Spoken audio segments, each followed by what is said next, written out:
Hello and welcome to Star Diary, the podcast from the makers of BBC Sky at Night magazine.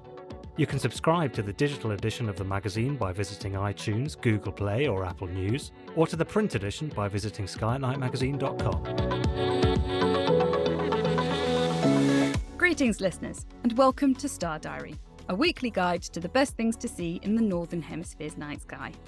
As we are based here in the UK, all times are in BST. In this episode, we'll be covering the coming week from the 27th of May to the 2nd of June. I'm features editor Ezzy Pearson, and I'm joined this week by astronomy writer Katrin Rayner. Hello, Katrin. Hi, Ezzy. So, Katrin, what do we have to look forward to in this week's night sky? Okay, there are a few things to look for and enjoy. So this week we have a waning moon and 2 planets visible in the dawn sky, as well as a binary star to point your telescope at. It's the start of a new month, and any fans of Noctilucent clouds who enjoy taking photos of them will be dusting off their cameras as I speak. It's a really exciting time for these cloud hunters, or for any listeners who have just tuned in and may have not have heard of them before or, seen them before. I'm hoping that some beginners will get out and try and spot some. So on that note, I am going to start with Noctilucent clouds, or NLCs. So we're now entering Noctilucent cloud season, or NLC season, as we approach the end of the month and enter June. Now, these clouds appear from the end of May right through summer to the beginning of August. And the clouds don't actually occur in space, but instead in the high altitudes of Earth's atmosphere, the mesosphere, at around 76 to 85 kilometres from Earth's surface. And they don't appear in the daytime sky, which you might think is quite weird. They are composed of ice crystals and can be seen during astronomical twilight, so between sunset and sunrise from mid-latitudes, as the sunlight reflects off the ice crystals which make up the clouds. And now the clouds are just really beautiful. They're blue-white swirls. They look totally magical in the twilight. And in fact, the name means night shining, so nocti meaning night and lucent meaning shining. Have you seen them before? I think I saw them once. I keep an eye out for them. Unfortunately, my garden points the wrong way. Oh, typical. And I live in a very built-up area, which doesn't help. Yep. But I think I saw them once. They were very, very pretty. I was annoyed I didn't have my camera on me at the time. Oh, yeah. I have to try this summer, perhaps. It's one of those things I do sort of keep on my radar, and I keep an eye out. But it requires remembering when sunset is, and I'm not great at that. I suddenly look outside and it's dark. Yeah. Now, unlike meteor showers or comets, there is no specific date or time that the NLCs will make an appearance. So you'll want to utilise any clear night that we have to try and spot an NLC display. You'll want to look to the northwest horizon around 90 to 120 minutes after sunset or before sunrise. And on a good night, these displays can be seen all night long. Now, I'm yet to spot an NLC display. I think, like you were saying, Ezzy, from your location, it's hard. And from my location, it's difficult because I live in the South Wales valleys. So, I don't really have a clear horizon at all because it's just hills everywhere you look. So, yeah, I think it's going to be worth me taking a trip out in June to a location with a clearer horizon to try and spot some. I've seen some fantastic photographs of NLCs. And I do know that a close astronomy friend and writer for the Sky at Night, he's a huge fan, gets very excited during NLC season. So I'll look forward to seeing his pictures. I know a lot of astronomers get really excited about NLCs because they do tend to occur at a time of year when it's not really getting properly dark. You can't necessarily see what's going on in the night sky as well as you might hope. So it's something else to get you out and looking up at the night sky. So diehard NLC observers utilise satellite images and data to predict when the NLCs may be happening. But sometimes it is just the anticipation of spotting them that I think beginners may enjoy. And, just getting out on a clear night and seeing them will be totally rewarding. And the best part of all is you don't need any equipment to see the clouds. Just get out to a location with a clear northwest horizon and look up. And this could even be from your own garden. But remember, even in June, the nights can be chilly, so make sure you are wearing some warm clothes. Also, on that safety point, if you are going out somewhere to try and get a clear view of the horizon, Make sure it's somewhere that you're allowed to be after dark. Make sure that you can find your way back in the dark as well. As you said, it's still summer. It still does get dark at night, even if it doesn't get as dark as some astronomers might like it. So just make sure protect yourself when you're coming home as well. Okay, so moonrise, we start the week off with the moon rising after midnight, and as the week goes on, it will rise later and later. So we'll be seeing the moon mainly in the daytime sky, which is great news for any listeners who want to enjoy the moonless nights. And while a moonless night at this time of year is greatly appreciated because, as you know, and as we've said earlier, the nights, they're a lot lighter than they are in winter, for example. You don't want to be dealing with the moon and a summer night if you're trying to see something particularly deep in the sky. You can't change the time of year, but you can at least wait until the moon gets out of the way. So on the 31st, there will be another fantastic photo opportunity when on the morning of the 31st, the moon and Saturn will be close together, rising in the east at around 3 a.m. The moon will be 45% lit at this time, and Saturn will be shining at a magnitude of around +1. So, pretty bright. You're going to have around 2 hours of observing time before the sun rises, which is 5 minutes earlier than last week at 5:02 a.m.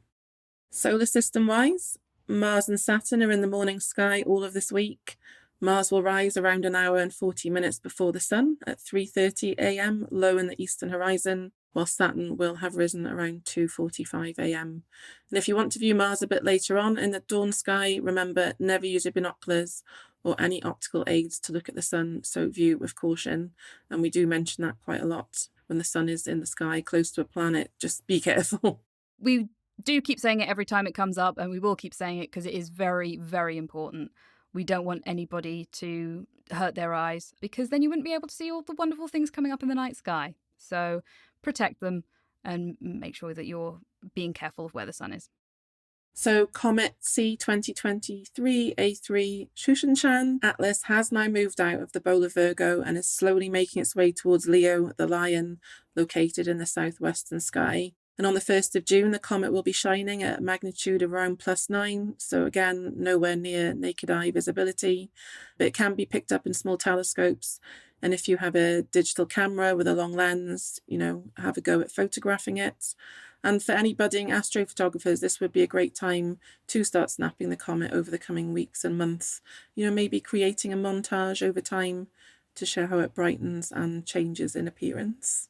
And if anybody is interested in learning how to photograph comets and learning a bit more about that, we have a guide over on our website. I'm going to put a link down to that in the show notes below as well. So if you want to get a bit more up to date with how to photograph a comet, take a look there.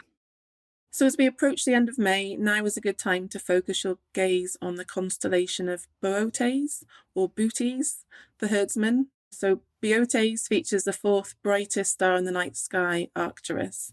It's one of spring's prominent stars shining in the night sky, an approximate magnitude of +0.11. So yeah, just above 0. So it's really bright. Boötes sits above the constellation of Virgo. And whilst this constellation contains very few objects to view, Isar, a double or multiple star, is worthwhile pointing your telescope at. So if you can locate Arcturus, and if you draw an imaginary line with your eyes diagonally upwards to the left until you settle on the nearest brightest star, you have found Isar. And a telescope with an aperture larger than 3 inches will actually separate the double stars, which appear as one yellow and one blue star. So something really worth taking a look at, I think, towards the end of May. There is something quite fascinating about looking up in the night sky and seeing something as one thing, and then you look through your telescope and you see it as a completely different thing. And with binary stars, that's one of those things that when you look at them separately, it's what seems to be one white star is actually 2 coloured ones, and it's just really interesting. Yeah, I'm going to give this one a go as well, I think, with the telescope I bought last year. So in the end, like you say, I think when you are just looking up with the naked eye, it does look like one star. But once you use an optical aid and it's magnified, you think, oh, wow, yeah, I can see 2 things rather than one. So yeah, I'll be giving this a go.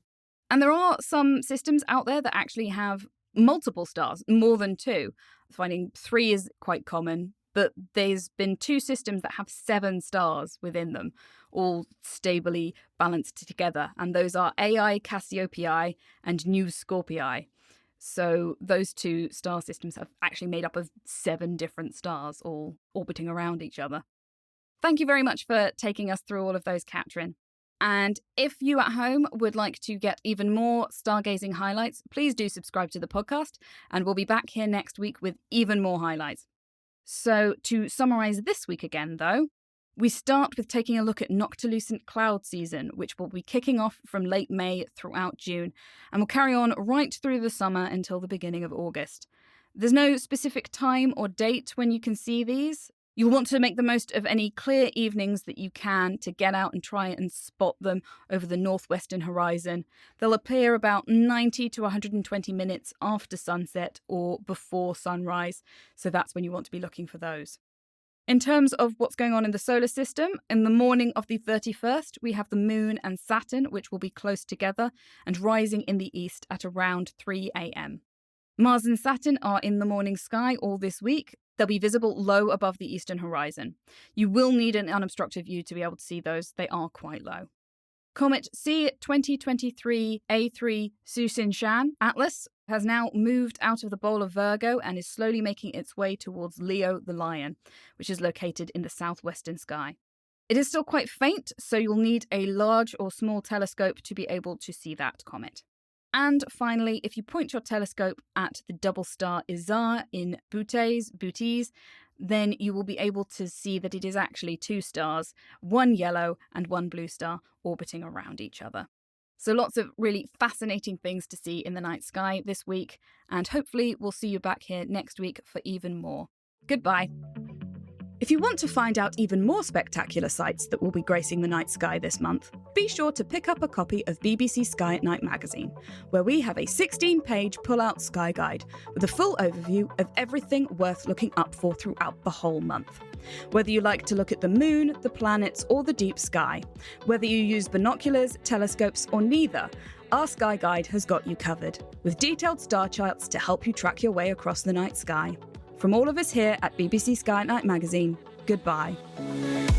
Thank you for listening to this episode of the Star Diary podcast from the makers of BBC Sky at Night magazine, which was edited by Lewis Dobbs. For more of our podcasts, visit our website at skyatnightmagazine.com/podcasts or head to Spotify, iTunes, or your favourite podcast player.